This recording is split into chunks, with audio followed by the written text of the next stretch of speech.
Официанты, расскажите истории на тему «Подошел к столу в неподходящее время». Подошел к столику узнать, не нужно ли гостям что-то еще. Это была компания женщин среднего возраста, и у них было что-то вроде женской вечеринки. Я увидел, что они собрались вокруг мобильного телефона и смотрят клубничку. Я сказал: ни хрена себе, девчонки, вы с ума сошли? Они разразились смехом и стали расспрашивать меня о том, какие сайты для взрослых я смотрю. Как любой порядочный молодой человек, я, не задумываясь, перечислил с десяток. Это был веселый стол. Когда я подошел к столику обслужить гостью, она отмахнулась от меня и подсела за соседний стол к паре. У пары явно было свидание. Дама повернулась к женщине из пары и сказала: «Итак, я его жена, а ты кто такая?» Любовница выглядела как олень в свете фар и очень быстро встала и ушла. Она просто сказала «извините», даже не взглянув на мужчину. Затем жена целых 20 минут тихонько отчитывала мужа и не давала ему выйти. В конце концов она ушла, а он неловко оплатил счет, оставил большие чаевые и тоже ушел. Сцена была немного удручающей, но жене респект. Надеюсь, она ушла от него навсегда. Я подошел к столу, когда они молились перед едой о своей умирающей родственнице. Это было так неловко, что я присоединился. «Эй, ребята, вот ваш тартар и коктейль. Господи, пожалуйста, помоги Дженнифер победить рак». Случай в стейкхаусе. Я подошел к столу, говорю: «Привет, ребята, как дела?» Парень прямо там просит у жены развод. У меня челюсть отпала, я отошел от стола. Она начинает громко всхлипывать. В итоге я возвращаюсь, и они заказывают полный обед. В том числе луковицу в виде цветка во фритюре. Они едят, женщина все время всхлипывает, ей трудно есть. А дальше, я вам клянусь, он говорит, что у нее день рождения и хочет заказать для нее десерт со свечкой. Мне пришлось принести шоколадный торт со свечой и наблюдать, как она безудержно рыдает.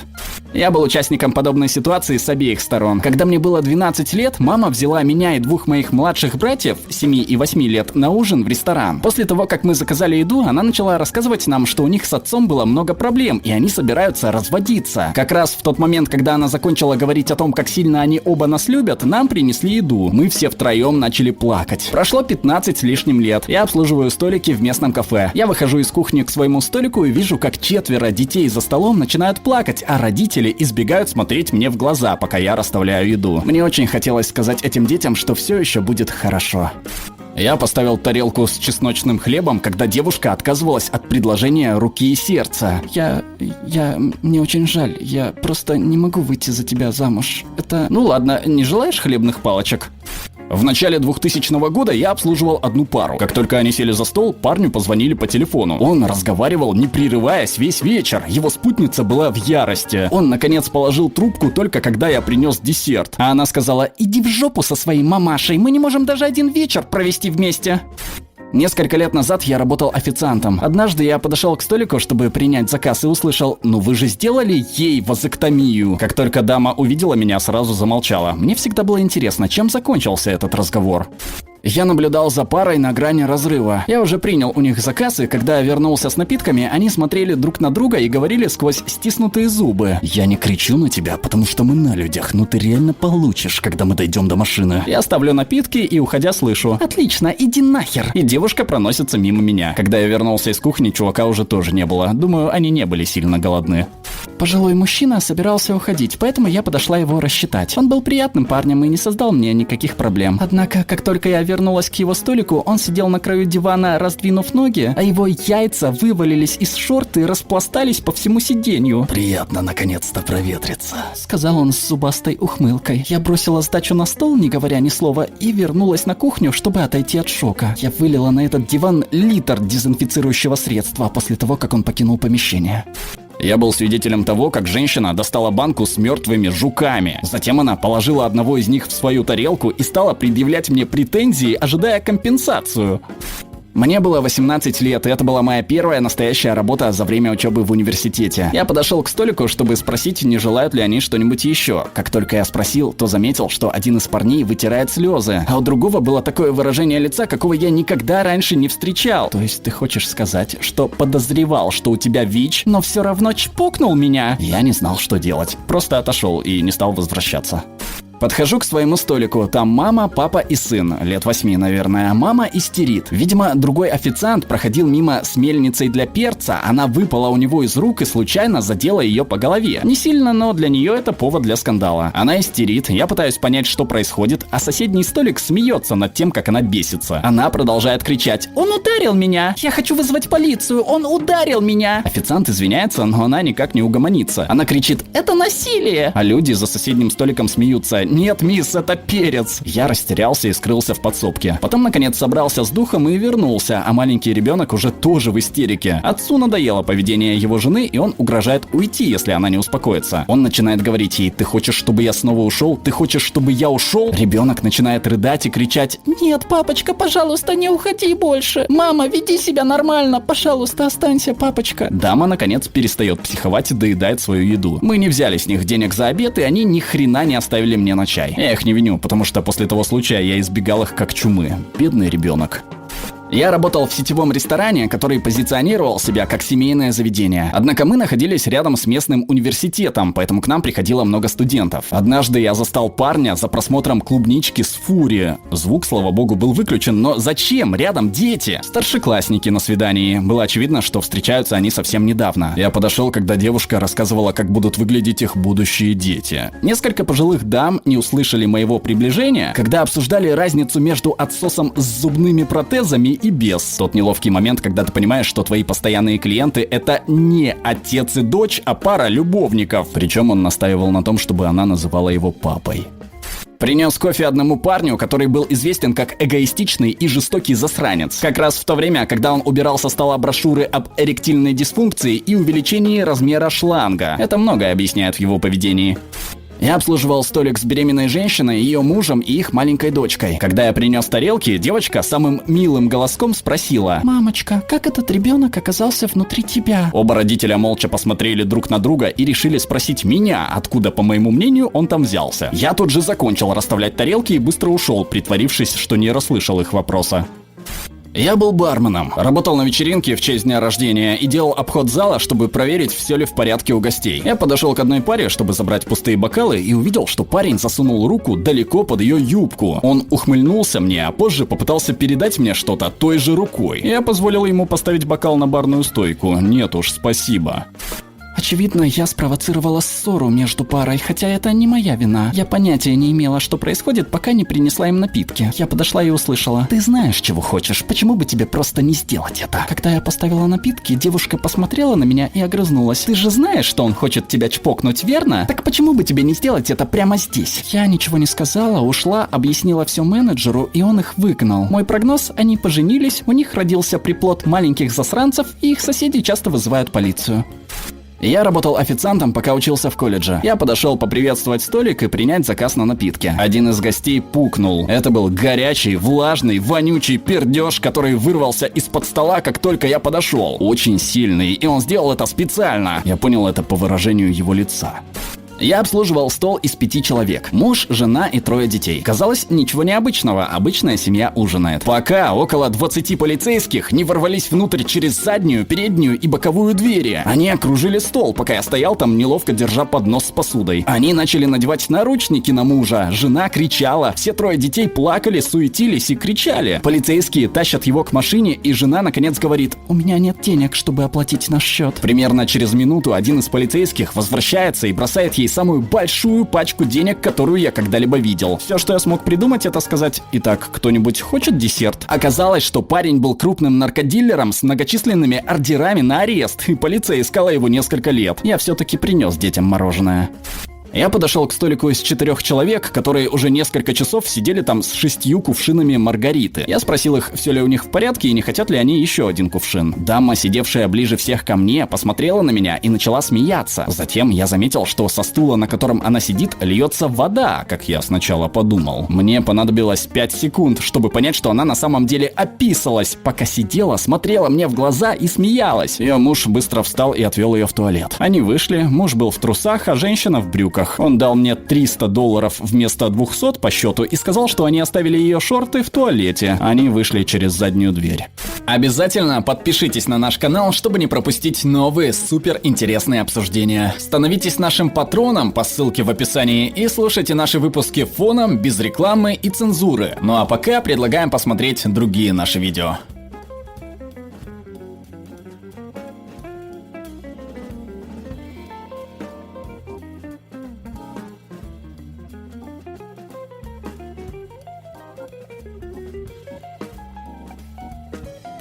All right, everyone's presentations are done. Nick, the manager, said as he tried to move the discussion forward. Excuse me, I haven't. I recently found out something. Nick interrupted me and began to speak. There's apparently someone in this department who didn't graduate high school and is just a part-timer. Meetings should be for employees only. Absolutely right. His lackey, Mike, of course, agreed with Nick. I'm leaving. After leaving the meeting room, I started to shut down my computer. I noticed that an email had arrived, not in my personal inbox, but in the company's shared email. Thinking, there's no point in speaking up, no one will listen, I went home quietly. The next day, I heard a commotion from Nick's desk. He was staring at his computer screen, his face pale. Nick! Is something wrong? Mike looked at the screen with him. And he turned even paler than Nick. Why is he so angry? Knowing the reason for Mike's distress, I thought to myself, serves them right. My name is Adam. My mother passed away when I was in the 9th grade, and I was raised by my father. Well, you could hardly call it being raised. After my mother passed, my father changed. He drowned his sorrows in alcohol, and though he still went to work, he squandered our living expenses on horse racing. Because of that, I had to start working part-time as soon as I entered high school. Every month, I went to the convenience store with bills in hand that couldn't be auto-deducted from my father's account. Even though I endured it because I didn't want to be alone, I reached my limit in my second year of high school and dropped out. I found a live-in job at a distant inn. Thank you for everything. The day I left home, my father, still staring at the TV, spoke. Take care. That was our last conversation. Back then, 18 wasn't the age of majority, so I needed my father's permission to work, and I couldn't hide my place of employment. Yet, my father never visited me even once. I kept working just to survive, and before I knew it, I was 42. Years of hard work paid off, and I was transferred to the headquarters. I was thrilled to be recognized by the company, as I thought I'd be working in the field until retirement due to my lack of formal education. Listen up. Our work can change the future of our employees. Don't drag us down. On my first day after the transfer, Nick, dressed in an expensive suit, spoke sternly. There was a reason for this. Our inn was located in a prominent tourist destination, known so well that everyone in the state could sing its commercial jingle. At its peak, we had 5 locations within the state. But that was long ago. Due to financial difficulties and aging facilities, only the place where I had worked for many years and the original establishment remained. I was prepared to lose my job anytime, but now there was a glimmer of hope. With the rise of social media, the tourist area where the inn was located started gaining attention again. Depending on how hard the sales department, where I was transferred, worked, we could either thrive or be forced to give up this prime location to the new hotel chains continuously popping up. For Nick, who had switched careers from another industry to strengthen our sales, this was a battle he couldn't afford to lose. I understood why he had to be strict. I will do my best. Nick sneered at my enthusiastic declaration. Did you not hear what I said? I'm sorry. I thought I was listening carefully. Out of habit from years of customer service, I apologized reflexively, though I had no idea what had offended him. Someone was watching me with a smirk. In this department, there are those who are expected to excel and those who have been shoved here because they have nowhere else to go. You are the latter. It was Mike, the section chief. He's 7 years younger, at 35. But he was called to headquarters much earlier than I was and had been moving around within the headquarters ever since. I'm not jealous, but I can't accept that he's my boss. Graduating from a prestigious university, he has an unusually high pride and caused many problems as a newbie, making things very difficult for me when I was the front desk leader. When I found out Mike was transferred to the sales department a month before me, I was disheartened. Mike is right. With just a middle school diploma, there's not much you can do. Don't even think about achieving results. As if I didn't exist, Nick remarked, "I'm thirsty." Mike eagerly ran to the coffee maker. It seems Mike is Nick's lackey. I regretted being happy about my transfer to headquarters, wishing I had stayed on site forever. Send a direct mail to every company on this list by the end of the day. Nick only assigned me tasks that even a new graduate could handle. What? There are over 1,000 companies. You want me to send to all of them by today? Yes, if you and your fellow misfits split the work, even those with nowhere else to go should finish by today. I glanced at the employees typing away expressionlessly. They were worn out from customer service, only thinking about leaving on time, or were women reassigned after having children. With zero motivation for work. Even Sam, a new graduate from the same university as Mike, who was supposed to be among the expected achievers, had no enthusiasm for the job. Having joined the company wanting to do customer service. "I don't care what they say, I plan to quit any time," he said. Only Nick and Mike were highly motivated, making all the decisions between the two of them. I originally only wanted to work at the inn to survive and had no particular attachment to this job. I swallowed my words, thinking I had no right to reprimand them. About a month after the transfer, Nick told us with a frustrated look. "To commemorate the 50th anniversary, we've decided to create a plan exclusive for one group per day. Originally, Mike and I were supposed to come up with it, but our president, Mr. Thompson, insists on hearing everyone's opinions. So, you all get a chance." As Nick explained, Mike began handing out prints. "Make sure not to embarrass Nick. If your ideas are half-baked, you'll have to redo them." It seemed that they had printed his handwritten notes by Mr. Thompson, which included several questions and a section for free responses. It made sense why Nick had to seek our input, given that all responses had to be submitted to Mr. Thompson. We were given a week to think about it, and a meeting was scheduled to compile our ideas. My plan is to let guests enjoy both the old and modern America. Nick began the presentations. Guests would watch a master confectioner at a nearby traditional sweet shop make sweets in front of them. The welcome drink would be premium tea in a bottle. Nick's plan was certainly attractive. After his presentation, Nick called on us to present in the order we were seated. Just as I stood up for my turn. "All right, everyone's presentations are done." "Excuse me, I haven't. I recently found out something." Nick interrupted me. "There's someone in this department who didn't graduate high school and is just a part-timer." He was likely talking about me. I joined the company as a part-timer and was made a full-time employee when I turned 20. That was 20 years ago, so Nick and Mike probably had no chance to know until recently. Meetings should be for employees only.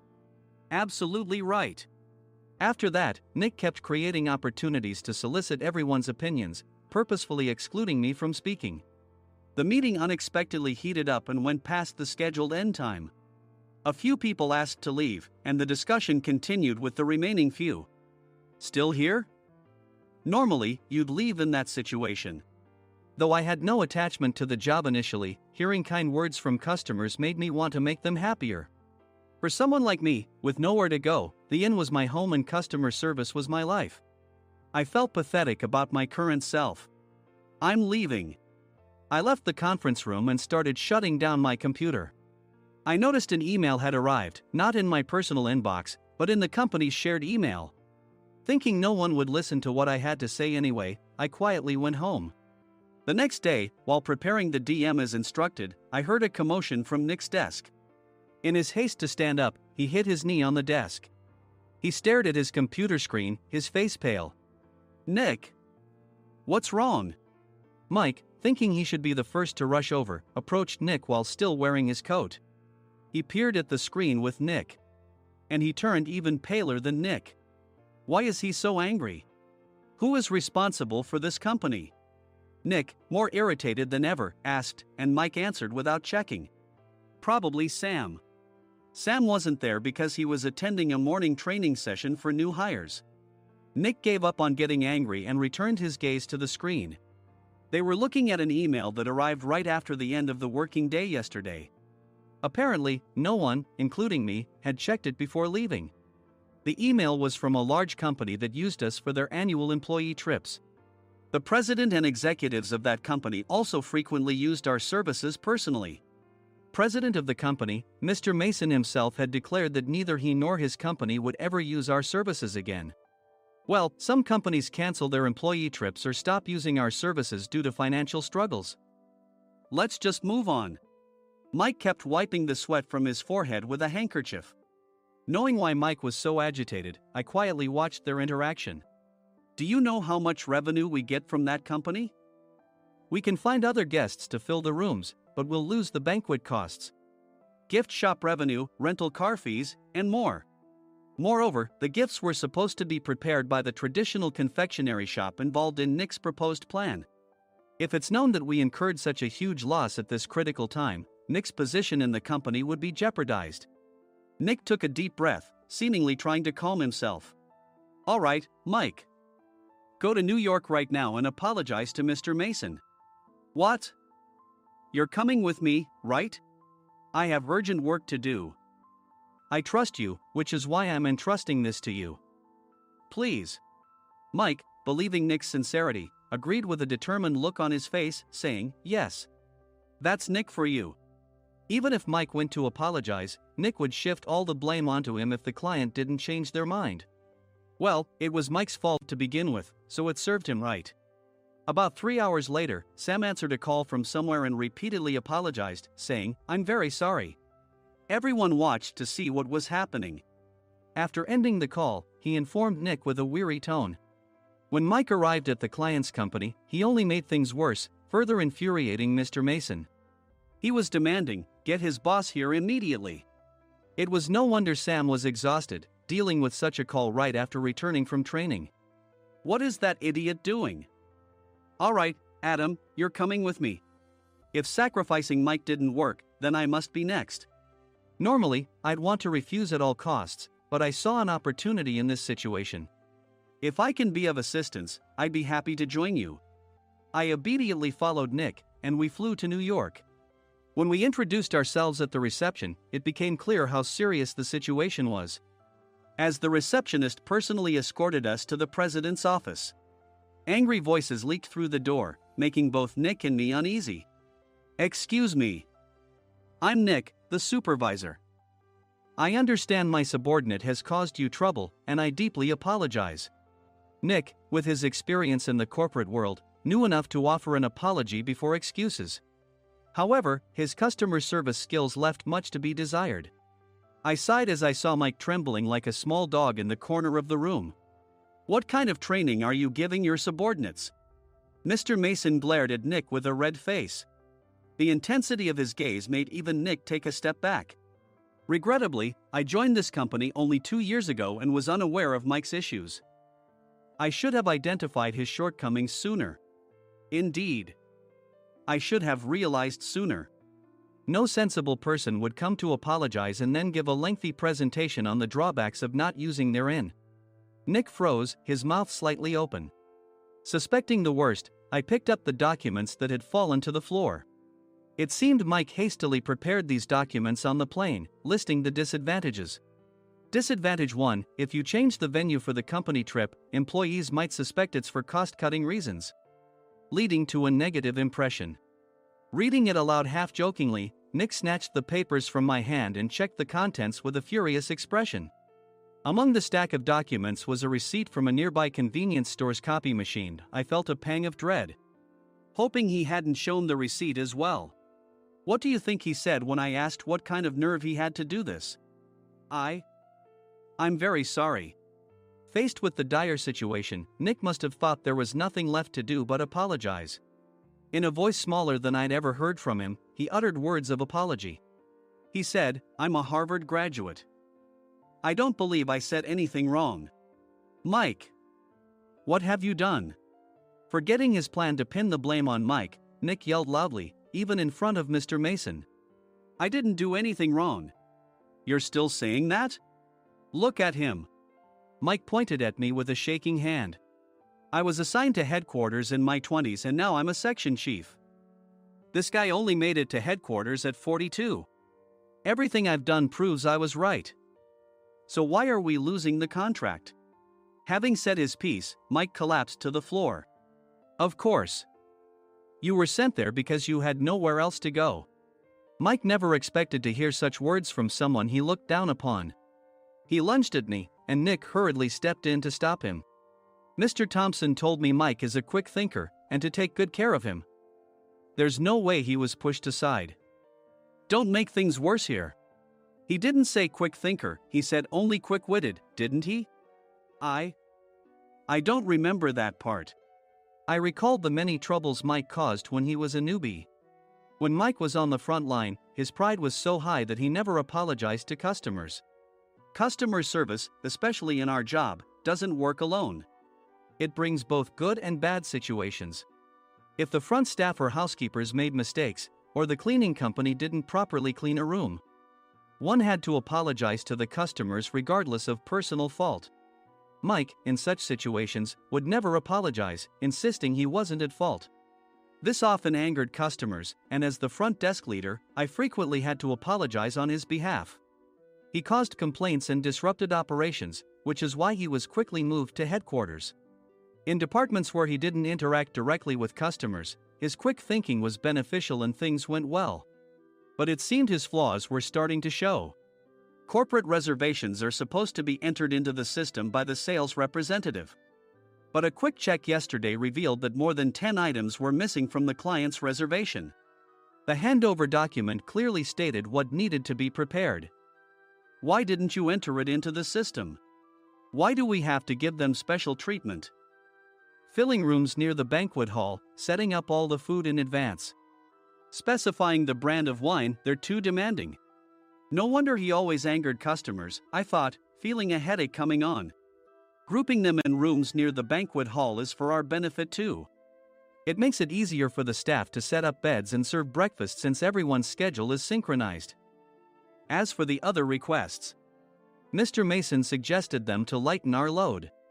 I didn't know that. Nick finally seemed to realize that Mike was the one who had angered the client. What did you say to them? I just told them we wouldn't give them special treatment anymore. We shouldn't waste effort on things that don't bring in money. I was utterly exasperated at his lack of understanding of customer service. Of course, we shouldn't comply with unreasonable demands. But carrying over successful practices from past stays makes customers feel remembered and enhances their experience. Good memories encourage repeat visits. That's part of our job. I looked down at Mike, who was sitting on the floor. In our job, nothing is a waste. Mr. Thompson likely moved you to the sales department, hoping you'd finally understand this.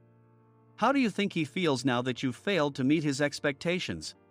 Mike, tears in his eyes, fled the president's office. I was amazed he still hadn't apologized. You have it tough, Adam. It's okay, we're all employees of the same company. I deeply apologize for this disrespectful incident. Especially after all the care you've shown us. If it weren't for you, Adam, I really would have stopped staying here. When I heard you were moving to the sales department, I was willing to reconsider if you handled it. Seeing us talk so amicably, Nick's face contorted. Do you two know each other? Adam's service is excellent. I always requested him specifically. Normally, we don't accept specific staff requests, but we made an exception for Mr. Mason, adjusting my shifts accordingly. He had personally stayed at our hotel just before my transfer, and during casual conversation, I mentioned, I'm moving to the sales department soon. If I hadn't told him then, things could have been much worse. Please continue to take care of us. I look forward to it. On the return flight, Nick awkwardly offered me a can of beer. It's still working hours. Of course, I had no intention of forgiving him for a single beer. Nick might try to pin everything on Mike and avoid any consequences. While pondering this, a startling fact came to light. Nick, the tea bottles for the plan have arrived. I handed Nick a bottle labeled with our inn's name. They look good. What are you talking about? These are plastic bottles. I had assumed we would use the trendy, high-end bottling tea. But what arrived were ordinary plastic bottles of tea with customized labels. The only unique aspect was the label, which had the inn's name, making it look customized. Upon further investigation, I discovered that a substantial amount of money was set to be paid to the tea company. It was priced like bottling tea. Does this plastic bottle really cost $100 each? The tea inside is specially blended for us. The extra cost is for that. Wouldn't it be better to use another tea company? Or is there a specific reason we must use this one? As Nick continued to make excuses, I showed him a printed email. I informed the tea company's president, Mr. Mitchell, that we discovered irregular payments and he confessed. He said you two were high school classmates and planned to split the extra money. That idiot. Why did he confess? That's not important. You should worry about yourself, this could turn into a police matter. Opening the bottle cap, I suggested. How about calming down with this tea? It supposedly has a relaxing effect. Nick drank the tea frantically. In the following days, decisions were made about their fates. Mike was reassigned to the General Affairs Department, with no chance of transfer or promotion, as per Mr. Thompson's orders. As for Nick, since the payment to the tea company hadn't yet been made, he narrowly avoided legal trouble. Instead, he was encouraged to leave the company, and to avoid further complications, Nick submitted his resignation. Rumor has it that connections between HR departments have made it difficult for him to find new employment. Even though it was good to have those two gone, something unexpected happened in the sales department. Everyone became motivated and united in refining the 50th anniversary plan. In the end, my plan was adopted. We collaborated with the Tourist Information Center to provide personalized guides. The plan, tailored to the number of guests, was truly special for the 50th anniversary. Hey, is Adam's family coming to stay? I immediately booked that special plan for my family. Sam noticed it on the reservation list and quickly picked up on it. Yes, I'm inviting my father. That's great. I might invite my parents too. I lacked the courage to face my father just as Adam. But here, with the confidence Mr. Mason praised, I felt ready. The 50th anniversary plan was a perfect opportunity to reconnect with my father. I hoped to bring back the days when we could laugh together as we once did.